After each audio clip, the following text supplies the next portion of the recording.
For decades, the joke about Brazil has been that it's the country of the future and always will be.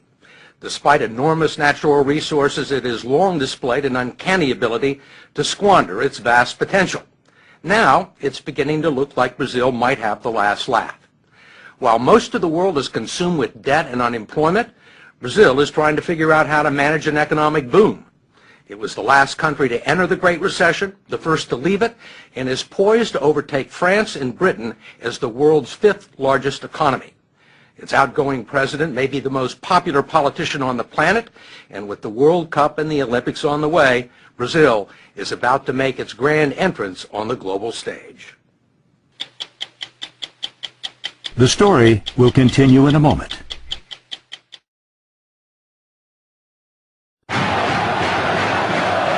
When most people think of Brazil, they think of its passion and excellence in soccer. Not of skyscrapers in Sao Paulo, the financial hub of a fledgling economic superpower. They think of the pulsating beat of the samba and carnival, not commodities or the world's largest cattle industry. They see the beaches of Ipanema and Copacabana and breathtaking vistas. It's quite a view. Yes, incredible, huh? Not Brazilian tycoons like Ike Batista, who has the best view in Rio, not to mention a net worth of $27 billion. How do most Americans see Brazil? They think Buenos Aires is the capital of Brazil, so they mix us with other countries around South America. Most powerful country in South America? GDP-wise, we are bigger than all the other countries together. And, you know, in the last 16 years, Brazil has put its act together. This is it. Hello, time for Americans to wake up. With most of the world's economy stagnant, Brazil's is growing at 7%, 3 times faster than America. It is a huge country, slightly larger than the continental U.S., with vast expanses of arable farmland, an abundance of natural resources, and 14% of the world's fresh water. 80% of its electricity comes from hydropower. It has the most sophisticated biofuels industry in the world, and for its size, the world's greenest economy.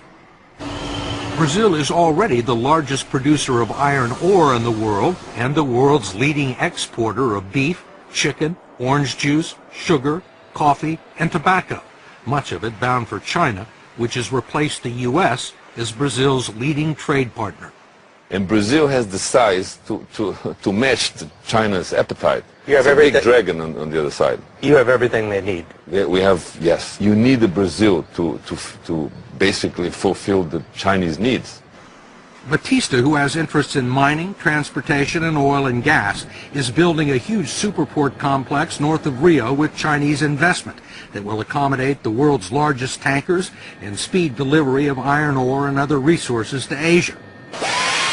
But it's not just commodities that are driving the Brazilian boom. The country has a substantial manufacturing base and a large auto industry. Aviation giant Embraer is the world's third largest aircraft manufacturer behind Boeing and Airbus, and a main supplier of regional jets to the U.S. market. Ike Batista says the one thing that Brazil could use more of is skilled labor. We have to create more engineers. In my oil company, I'm importing Americans to weld our platforms. To weld the platforms? Yes, there's a lack of welders. We're walking into a phase of almost full employment. This country has created almost 1.5 million jobs this year already. It's unbelievable. Brazil has seen periods of prosperity before, only to have the bubbles burst. It spent billions in the 50s and 60s moving its capital to a barren savanna near the middle of the country where it built Brasilia, a futuristic city right out of the Jetsons. Then it borrowed billions more to develop the country's interior. Corruption and ineptitude eventually led to a financial collapse, 2,000% inflation, and at the time, the largest financial rescue package in the history of the International Monetary Fund. Then a few years later, this man walked into the president's office. President Luis Inácio Lula da Silva, known simply as Lula, is a former metal worker with a fourth-grade education and a doctorate in charisma. When he was elected 8 years ago on his fourth try, Lula was a firebrand labor leader with socialist tendencies. Some predicted another Hugo Chavez. But he's about to leave office with a 77% approval rating and much of the credit for turning the country around. We talked to him at the presidential residence in Brasilia. When you took office, there were many businessmen, both in Brazil and abroad, who were very nervous about you, who thought that you were a socialist and that you were going to take the country sharply to the left. Yet these people now are among your biggest supporters. How did that happen? Look, every once in a while I joke that a metal worker with a socialist background had to become president of Brazil to make capitalism work here. Because we were a capitalist society without capital. And if you look at the bank's balance sheets for this year, you will see that the banks have never made so much money in Brazil as they have during my government. The big companies have never sold as many cars as they have during my government. But the workers have also made money. How have you managed to do that? I have found out something amazing. The success of an elected official is in the art of doing what is obvious. It is what everyone knows needs to be done, but some insist on doing differently. One thing obvious to Lula was the social and economic chasm separating Brazil's rich and poor. He gave the poor families a monthly stipend of $115 just for sending their children to school and taking them to the doctors. The infusion of cash helped lift 21 million people out of poverty and into the lower middle class, creating an untapped market for first-time buyers of refrigerators and cars. But he was also far friendlier to business than anyone expected, encouraging growth and development and maintaining conservative fiscal policies and tight banking regulations that left Brazil unscathed by the world financial crisis. Lula was the right man at the right time, it seems. You have to admit it. You know, he's a kind of pop star. Eduardo Bueno is a colorful commentator and best-selling author of popular Brazilian history. What's his secret? He's streetwise, I guess you can say that. He knows people. He knows the feeling. He knows what they want. He knows how to deal with the rich. He charms President Obama. And he also charmed the international committees that awarded Brazil the 2016 Olympics and the World Cup of 2014, political victories that announced the country's arrival as an international player and will present some challenges for Brazil's next president. She is Dilma Rousseff, Lula's former chief of staff and his hand-picked successor, who was elected in October because he was ineligible for a third term. There are people that believe that once you were gone, Brazil may revert to its old ways. Will the momentum continue once you leave office at the end of the year? If there's something I am proud of, it is to have told my people that we are not second-class citizens, that we can get things done. We can believe in ourselves, and then people have started to believe. There are still some non-believers. Given its checkered record for living up to its promise, the rap against Brazil is that it lacks ambition. It's called the Brazilian way. Why do something today that you can pay someone to do the day after tomorrow?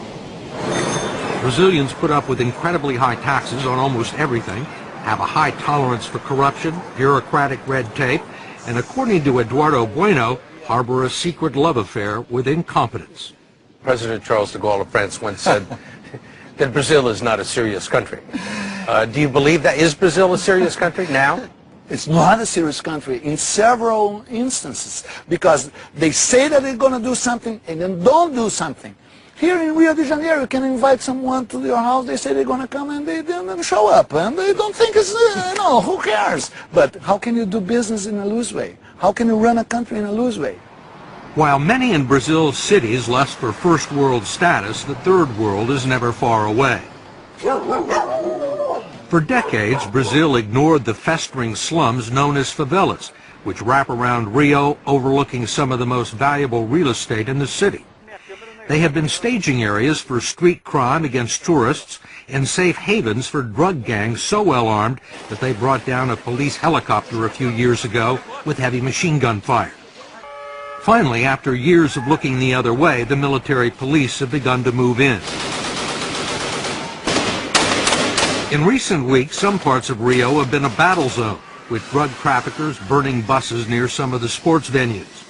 But so far, the police have pacified 13 of the most dangerous favelas, and there are 27 more to go. This is a revolution. I myself did not believe this 3 years ago. There is a solution for slums all over Brazil. But there are also some massive problems with infrastructure. If the road to Brazil's future is long and wide, it is also jammed with traffic and filled with potholes. 90% of the roads in the country are still unpaved, and in the cities there's not much in the way of public transportation. And already there are major delays in the building and renovating of stadiums for the 2014 World Cup. FIFA, the World Soccer Organization, says Brazil is way behind in making preparations for the World Cup. Will the country be ready? Primeiro, nós precisamos tomar cuidado. Look, first, we need to be careful about European perfectionism, because everything that happens here in the South, they think they know better than us. Então, Well, the Europeans may put their minds at ease because we will organize the most extraordinary World Cup ever. What they didn't make in 500 years, they want to make in 4, because the World Cup is going to be in Brazil. Do you think they'll be ready? No, I don't think it's going to be ready, especially because Brazilians don't mind to be late. You know, they think, just get a little late, what's the problem? They're going to be planting the grass while the ball was already rolling. Whatever happens in Brazil, no one will be able to blame it on a lack of money. That's because 150 miles off the coast lie what are believed to be the largest discoveries of oil found anywhere in the world in the past 35 years. Petrobras, the state-owned oil company, is preparing to drill 20,000 feet below the surface of the Atlantic to reach oil fields that sit underneath layers of salt beds. This oil story is $1 trillion story right in front of us here. What do the offshore oil discoveries do for Brazil? What do they mean for the country's future? Oh, it means, you know, we should be producing in excess of 6 million barrels a day. So it put us among the third, fourth largest producer in the world, massive exporter. President-elect Dilma joked that the oil discoveries were just the latest proof that God is Brazilian. And economists from Goldman Sachs, no less, have predicted that Brazil, along with Russia, China, and India, will dominate the world economy in the 21st century. If it happens, Brazil would be a different kind of superpower, one that would rather make love, not war. It has no nuclear arsenal, and aside from contributing a small number of troops to the Allied cause in 1944, Brazil hasn't fought a war since 1870. Why fight? With all the pleasures, beach and sun, war, forget it. Soccer, let's watch a soccer game. Let's go to the beach. Let's drink a beer.